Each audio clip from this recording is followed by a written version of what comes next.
Hello student, last point from the chapter ionic equilibria, that is common ion effect.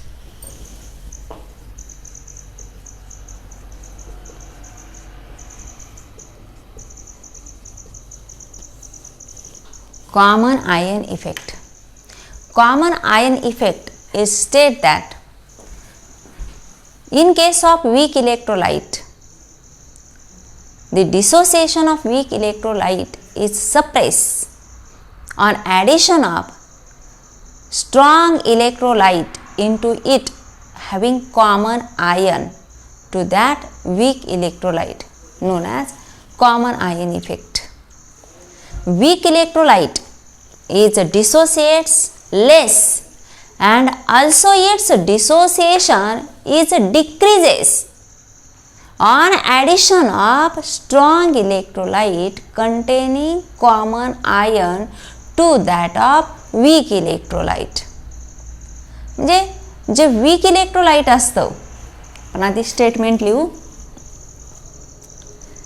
The suppression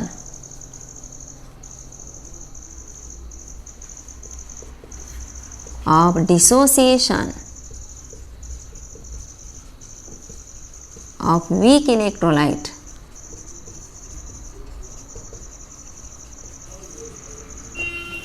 on addition of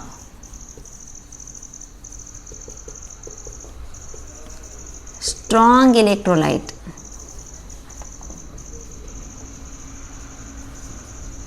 containing common ion to that of weak electrolyte.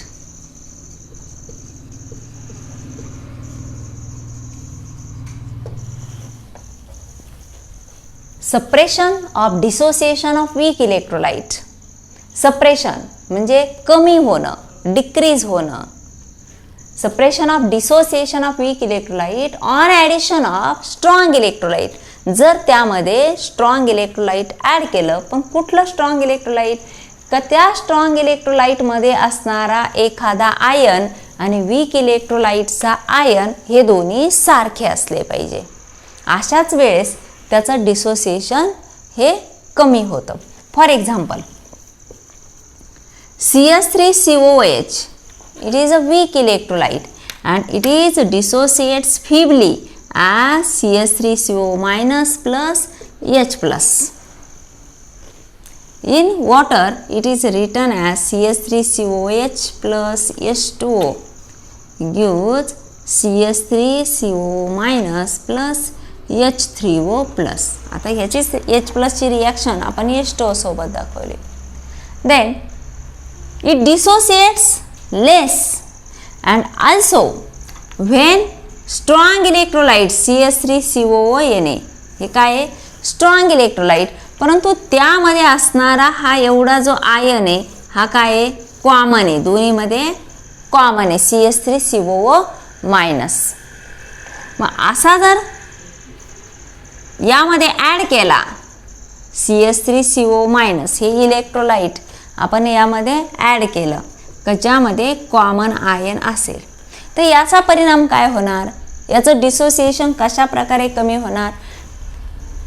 This CH3CO minus having tendency to react with H plus ion and it gives undissociated or less dissociated CH3COOH molecule. हा जो इथं CH3COOH मिळाला आणि H plus ion मिळाला, जो H plus आपण इथं H3O प्लसच्या स्वरूपात लिहिला, म्हणजे याकडून कमीत कमी प्रमाणात H प्लस आयन्स मिळणार आहे. आणि जे H प्लस आयन्स मिळाले ते सुद्धा पुन्हा जे नव्यानं CH3CO मायनस ह्या सोडियम ॲसिटेट बरोबर मिळाले, याचा डिसोसिएशन कंप्लीट झालं. यातून जे ॲसिटेट आयन्स मिळाले ते ॲसिटेट आयन पुन्हा ह्या H प्लस सोबत रिॲक्ट झाले, H3O plus gives CH3COOH plus H2O. म्हणजे त्यापासून पुन्हा अनडिसोसिएटेड ॲसिटिक ॲसिड मोलेक्यूल आणि H2O मोलेक्यूल जोही अनडिसोसिएटेड किंवा लेस डिसोसिएटेड मोलिक्युल आहे. परंतु त्याचं डिसोसिएशन असं आहे, त्यापासून मिळणारं H प्लस आयन आणि OH मायनस आयन हे कसे सारख्याच प्रमाणात आहे. त्यामुळं याचं जे कमीत कमी डिसोसिएशन होतं तेही आणखी कमी होण्याचं कारण असं आपण स्ट्रॉंग इलेक्ट्रोलाइट त्यामध्ये ॲड केला का ज्यामध्ये एक कॉमन आयन त्या वीक इलेक्ट्रोलाइट सारखाच असेल. The suppression of dissociation of weak electrolyte on addition of strong electrolyte containing common ion to that of weak electrolyte known as common ion effect. आता असंच एक्झाम्पल आपण बेसिक बफरसाठी घेऊ शकतो. NH4OH is a weak electrolyte and it is dissociates less as NH4 plus OH minus. हे weak electrolyte आहे, याचं dissociation मूळतःच कमी प्रमाणात होतं. And if we add strong electrolyte containing common ion to that of weak electrolyte, it dissociates completely, gives NH4 plus Cl minus. याकडून मात्र पूर्णतः NH4 plus ions मिळतील आणि हेच NH4 आयन्स पुन्हा ह्या OH मायनस आयन्स सोबत रिॲक्ट होतील. And according to Le Chatelier's principle reaction is favoured to the backward direction and gives undissociated or less dissociated NH4OH molecule. इथं पुन्हा NH4OH मोलिक्युल्स मिळाले, त्यामुळं OH minus free OH minus तिथं आपल्याला मिळत नाही, तर NH4OH मिळतं. म्हणजे याचं जे लेस डिसोसिएशन आहे ते आणखी काय होतं, सप्रेस होतं, कमी होतं, known as common ion effect. Then application of common ion effect. तर ह्या कॉमन आयन इफेक्टचा उपयोग कुठं होतो? To decrease hardness of water. Hardness of water is due to presence of CaCO3 or MgCO3 substances. Calcium carbonate आणि magnesium carbonate त्या पाण्यामध्ये जास्त प्रमाणात असेल तर असं पाणी हे हार्ड वॉटर म्हणून ओळखलं जातं. मग याचा हार्डनेस कमी करण्यासाठी यामध्ये CaOH ट्वाइस लाईम टाकलं जातं. Calcium hydroxide, CaOH twice calcium hydroxide. This calcium hydroxide gives Ca2 plus twice of OH minus ion. यापासून आपल्याला Ca2 प्लस आणि twice of OH minus ions मिळाले. तर हार्डनेस जो वॉटर आहे तो कशामुळे, SCO3 वॉटरमध्ये असणारे कार्बोनेट, तर ह्या कार्बोनेट बरोबर हे OH मायनस आयन्स रिॲक्ट होतात. म्हणजे हार्ड वॉटरमध्ये कॅल्शियम कार्बोनेट मॅग्नेशियम कार्बोनेट असतंच, त्याचबरोबर CO2 आणि H2O रिॲक्ट होऊन H2CO3 हा सुद्धा तिथं वीक ॲसिड तिथं तयार झाले असतं. आणि ह्या वीक ॲसिडसोबत हे OH मायनस आयन रिॲक्ट होऊन त्यापासून काय मिळणार आपल्याला, CO3 मायनस प्लस H2O. ह्या ॲसिड बरोबर हे बेसचे OH मायनस आयन्स रिॲक्ट होतात आणि त्यापासून CO3 मायनस कार्बोनेट आयन आणि H2O तयार होतो. जो कार्बोनेट आयन ह्या Ca2 प्लस फ्रॉम CO3 यासोबत रिॲक्ट होतो. Ca plus CO3 2 minus gives CaCO3. म्हणजे असा सबस्टन्स टाकला का ज्यामध्ये कॉमन आयन असेल. मग ह्या कॉमन आयनमुळे काय होतं, तर ह्या Ca2 प्लसचं प्रमाण वाढतं आणि हा Ca2 प्लस CO3 मायनस सोबत रिॲक्ट होतो आणि हा लेस डिसोसिएटेड CaCO3 मोलिक्यूल आपल्याला फिल्टर करून बाजूला करता येतो. अशा प्रकारे हार्डनेस ऑफ वॉटर आपल्याला डिक्रीज करता येतं. Then salting of soap. Soap is sodium salt of fatty acid known as soap. Sodium salt of fatty acid is known as soap. When soap is prepared it is in liquid state.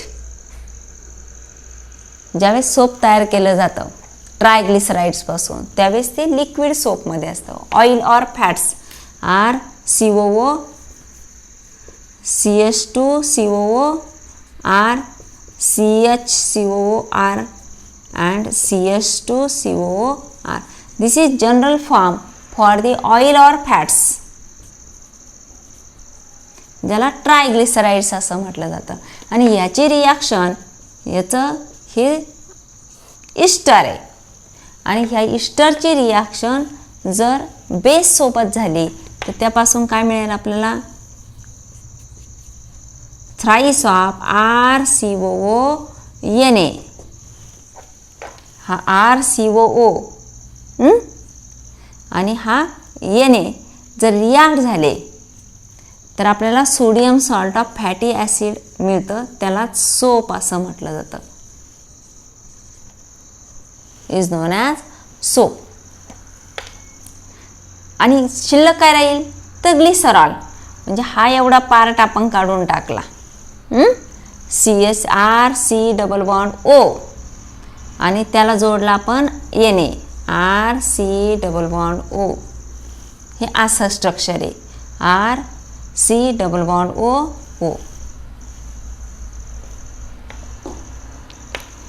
आणि त्याला आपण जोडला sodium salt of fatty acid is nothing but soap. मग शिल्लक काय राहिलं CH2 CH आणि CH2 आणि हे थ्राईस ऑफ OH. मग इथं काय मिळेल आपल्याला CH2OH CHOH and CH2OH known as glycerol or glycerin त्यालाच ग्लिसरीन असं म्हटलं जातं. मग ज्यावेळेस ते तयार होतं त्यावेळेस ते ह्या ग्लिसरीनमध्ये डिझॉल्व स्वरूपात असतं. मग त्याचं सेपरेशन करण्यासाठी, त्याचं सॉल्टिंग करण्यासाठी, त्याचं सॉलिडिफिकेशन करण्यासाठी त्यामध्ये NaOH ॲड केलं जातं. NaOH. आता हे NaOH काय आहे तर स्ट्रॉंग इलेक्ट्रोलाइट आहे का ज्यामध्ये Na+ हा कॉमन आयन आहे. मग काय होणार ड्यू टू कॉमन आयन. आता ह्याचे जर डिसोसिएशन झालं तर RCO- प्लस Na+ असे आयन्स मिळतील. परंतु Na+चं कॉन्सन्ट्रेशन वाढल्यामुळे याचं पुन्हा अनडिसोसिएटेड RCOO Na म्हणजे हा काय मिळणार सोप आपल्याला मिळणार. This is according to Le Chatelier's principle. In case of when any system is in equilibrium and external stress is applied, that reaction or equilibrium changes itself in this way that stress applied is nullified and dissociation constant remains as it is. एखादी reaction ही equilibrium कंडिशनला असेल RCOO Na gives RCOO- plus Na+. ही काय झाली equilibrium reaction झाली. आता यासाठी जर आपण घेतलं डिसोसिएशन कॉन्स्टंट हो की नाही, product of concentration of product to the product of concentration of reactant RCOO Na. आणि हा जो रेशो आहे आता याचं जर डिसोसिएशन झालं कंप्लीट तर हे डिनॉमिनेटर कमी होऊन जाईल आणि न्यूमरेटरची संख्या वाढेल, K ची व्हॅल्यू वाढते असेल. आणि इथं जर आपण Na+ ॲड केले तर हे Na+ काय होणार RCOO- सोबत रिॲक्ट होणार आणि त्यामुळे अनडिसोसिएटेड RCOO Na त्यापासून मिळणार आपल्याला. म्हणजे पुन्हा काय झालं Na+चं कॉन्सन्ट्रेशन इथं वाढलंय परंतु त्यासोबत प्रोडक्टचं सुद्धा कॉन्सन्ट्रेशन वाढलं, म्हणजे रिॲक्टंटचं सुद्धा कॉन्सन्ट्रेशन वाढलं. Na+ जर वाढला इथं प्रोडक्टचं कॉन्सन्ट्रेशन वाढलं त्यासोबत इक्विलिब्रियम काय झाली बॅकवर्ड डायरेक्शननं शिफ्ट झाली आणि अनडिसोसिएटेड RCOO Na मॉलिक्युल्स आपल्याला त्यापासून मिळाले. त्याचं स्टेटमेंट आपण पुन्हा एकदा बघू. When any reaction is in equilibrium and stress is applied on that equilibrium reaction, then equilibrium shifts in such a way that stress applied becomes nullified. तो जो स्ट्रेस अप्लाइड केलेला आहे, जो स्ट्रेस आपण अप्लाइड केला म्हणजेच काय, जो नव्यानं आपण त्यामध्ये बदल केलेला आहे. इथं काय केलं, NaOH ॲड केला. NaOH ॲड केल्यामुळे काय झालं, Na प्लसचं कॉन्सन्ट्रेशन वाढलं आणि रिॲक्शन पुन्हा बॅकवर्ड डायरेक्शननं आली. का जो डिसोसिएशन कॉन्स्टंट आहे हा जसाची तसा राहायला पाहिजे. म्हणजे कॉन्सन्ट्रेशन जरी वाढलं तरी सुद्धा डिसोसिएशन कॉन्स्टंटवर कुठलाही परिणाम होत नाही. आणि तिसरं application for purification of table salt. Table salt that is NaCl. आणि NaCl ज्यावेळेस तयार केलं जातं त्यावेळेस ते इम्प्युअर फॉर्ममध्ये असतं. मग ह्या इम्प्युअर NaClचं रूपांतर प्युअर NaClमध्ये करण्यासाठी यापासून ब्राईन सोल्युशन तयार केलं जातं. It is dissolve in water, gives Na plus Cl minus. Brine solution वॉटरमध्ये डिझॉल्व केलं जातं आणि त्यामध्ये HCl गॅस पास केला जातो. आता HCl हे काय, स्ट्रॉंग इलेक्ट्रोलाइट, ते काय देणार आहे, H+ आयन आणि Cl- आयन. मग Cl- आयनचं कॉन्सन्ट्रेशन जर वाढलं तर रिॲक्शन काय होणार, शिफ्ट्स इन बॅकवर्ड डायरेक्शन. पुन्हा इथं Cl- जास्त प्रमाणात झाले आणि Na+Cl- रिॲक्ट होऊन NaClचं जास्तीत जास्त प्युअर फॉर्ममध्ये त्याचे मोलेक्युल्स मिळतील for salting of soap as well as for purification of table salt. This is all about common ion effect, and here we complete our chapter ionic equilibria.